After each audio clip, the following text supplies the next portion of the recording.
Hello ladies and gentlemen, my name is Dan, the voice behind ThatKaitoDan, and welcome to my reaction to RWBY's World of Remnant on the Faunus. It's a very cold day in Spain right now, so I'm really trying to get rushing through this because I am freezing right now. But anyway, so yeah, we got another World of Remnant, surprisingly, though it is Thanksgiving at the time of this recording over in America. So, well, by the time this comes out, it's going to be beyond that. So, late happy Thanksgiving to all you guys in America.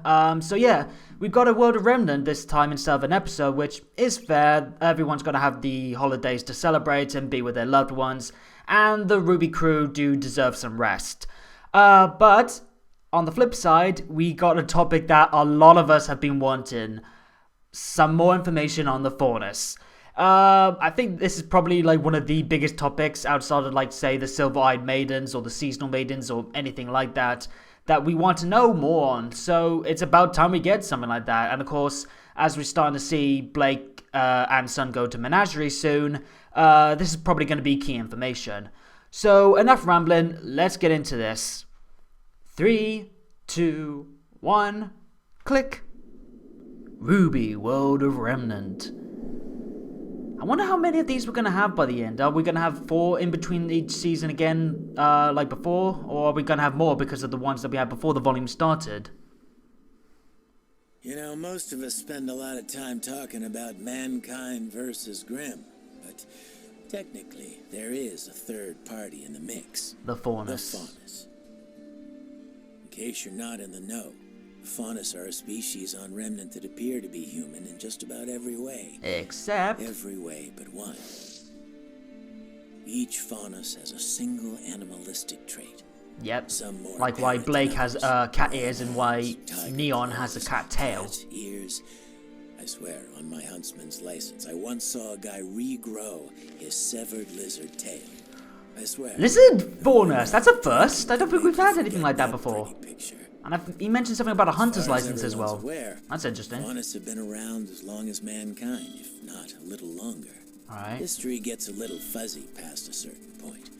But we do know that their kind and ours are completely compatible from a biological when it comes to kids. I think this information was talked about before, but not in a proper video. You get a little wolf cub kiddo. Right, same for humans. Faunus and a human also typically means your little bundle of joy's teething phase could get a little dicey. But if you take a wolf faunus and a bull faunus, for example, and it gets a little bit different. For all you know, you could be cleaning up your son's shedded snake skin. Yeah, no thanks. Scientists are still scratching their heads when it comes to, well, a lot about the Faunus. But science isn't the real problem. It's how we all get along. Yeah. Or in this case, how we don't. How we don't. No. Early man was scared to death of the Faunus. And honestly, it's not too hard to sympathize with that. True. Seeing something that looks like you and acts like you walk out of the forest, but with fangs and claws, yeah, you'd freak. Be a little upset. Yeah, I'd run away as well. Like most things man doesn't understand, all sorts of rumors and stories surround the Faunus. Oh boy. People avoided them like the plague, pushing them out of settlements and sometimes even hunting them down. Man began to outnumber the Faunus, and the Faunus began to consider man nothing more than a hostile species. Can't really blame them. These clashes between species were unavoidable, as land we're gonna have any on the Dragonland? was in constant short supply. So it's just we didn't get any on the mantle though. Faunus together for the first time. A village in Sanus fell under attack. The only reason anyone survived was because the humans and Faunus united against their common enemy. It was a step in the right direction, but it didn't fix everything. Once humanity learned papered over the cracks. So different from the Faunus, they still used those differences as an excuse to exploit and alienate them. The treatment of the Faunus differed around the world, and things wouldn't improve much for them until the Great War. The Great War. Veil and Vacuo against Mantle and Mistral. Dude, we actually know who the sides. And when it was over, the world was desperate to find compromises. Wow, I didn't think we would get Great War information. Dude. Faunus were awarded equal rights as citizens of Remnant, And as an apology, they were given an entire continent of their own to Menagerie. do with as they pleased. Right. There were some that saw this as fair and just, but many saw it for what it really was. A backhanded slap. A slap in the face from a nation of sore losers. And so Menagerie was born. You can kind of go 50-50 with this. There's still Faunus all over the world. You can kind of understand both parties. Varies in quality from place to place, but Menagerie will always be their safe haven. Now I'm just worried that this is going to be rubbish, ruined in the future. People so much before they reach a tipping point. Yeah, when you bit of a melting pot. Together, it just makes it all the easier for them to get organized and rebel. And get even. The White Fang. Right.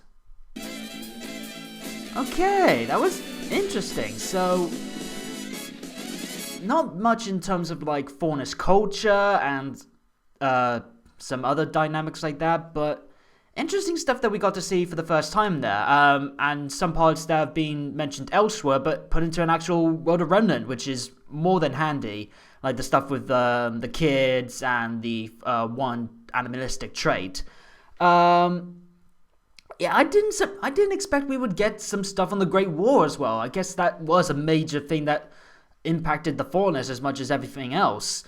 That's interesting. And the fact that we've got actual sides now. There was Veil and Vacuo against Mantle and Mistral. Gonna have to wrap my head around those two teams, because that's an interesting dynamic there. And overall, I think that was a good episode, actually. Again, some stuff that we already knew, if you like being savvy with interviews and Q&As. Some new stuff in there, which I'm all for. Yeah, I mean, yeah, I'm satisfied. I mean, again, I would have liked a little bit more, but considering we are going to be seeing Menagerie soon and a lot more Faunus, I think I can take this on the chin. So yeah, I quite liked it, but what about you guys? Let me know in the comments down below. Like and fave the video if you wish, and make sure that you're subscribed and clicking on the bell to know when new uploads are out. Also, follow me on Twitter at ThatKaitoDan to know when I am posting anything in terms of new content in the future, anything to do with RWBY, and just anything on my mind in general. But for now, I'll see you guys next time. Until then, have a good day or good night, and peace out.